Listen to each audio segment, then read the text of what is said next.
అది భగవంతుని ద్వారా లభించిన వరం అని ముందుగా అతనికి తెలియచేయండి.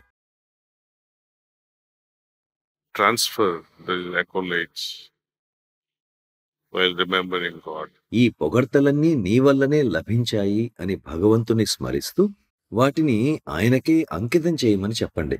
ఒక్కొక్కసారి ఈ ప్రజలు నన్ను భగవంతునితో సరిపోల్చుతుంటారు. నా పరిస్థితి ఏంటో ఒకసారి ఆలోచించండి. దానికి నేను అర్హుడను కాను. మా అభ్యాసులు అందరిలాగానే నేను కూడా ఒక సాధారణ వ్యక్తిని. నా గురుదేవులు నాకు ఈ బాధ్యతను అప్పగించారు. నా ద్వారా నిబద్ధత కలిగిన మా అభ్యాసుల ద్వారా వారు కార్యం నెరవేరుస్తున్నారు. మీ ద్వారా కూడా వారు కార్యాన్ని నిర్వహిస్తున్నారు. వారి వారి స్థాయికి తగినట్లుగా ప్రతి ఒక్కరి ద్వారా వారు పనిచేస్తున్నారు. పొగడ్తలు, ప్రశంసలు, విమర్శలు అన్నీ భగవంతునికే చెందుతాయి. Accolades as well as criticisms give to God. భగవంతుడా, ఇవన్నీ నీవే అని ఆయనకు కృతజ్ఞతలు తెలియచేసుకుని ఈ భారం నుండి విముక్తిని పొందండి. ధ్యానం ద్వారా ఏది ఏమిటి అనే సరైన అవగాహన అభివృద్ధి చెందుతుంది. తద్వారా మనం ఈ భారాన్నంతటినీ వదిలివేస్తాం. అది అలా కరిగిపోతుంది, అంతే.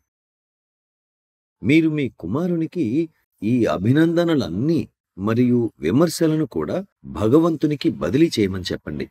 And appreciate, be grateful to God for giving these gifts. అలాగే ఈ బహుమతులు లభించినందుకు భగవంతునికి కృతజ్ఞతగా ఉండండి. ఇది ఇంతటితో అంతం కాదు. మనం మరింత వినమ్రతతో ఉన్నప్పుడు బహుమతులు వర్షిస్తూనే ఉంటాయి. మీరు చెప్పినట్లుగా భగవంతుని గుమ్మం వద్ద బిచ్చగాని వలె మనం మరింత వినమ్రతతో ఉన్నప్పుడు అన్ని పనులు ఆటోమేటిక్గా జరుగుతాయి. And when we become that, I think things happen automatically.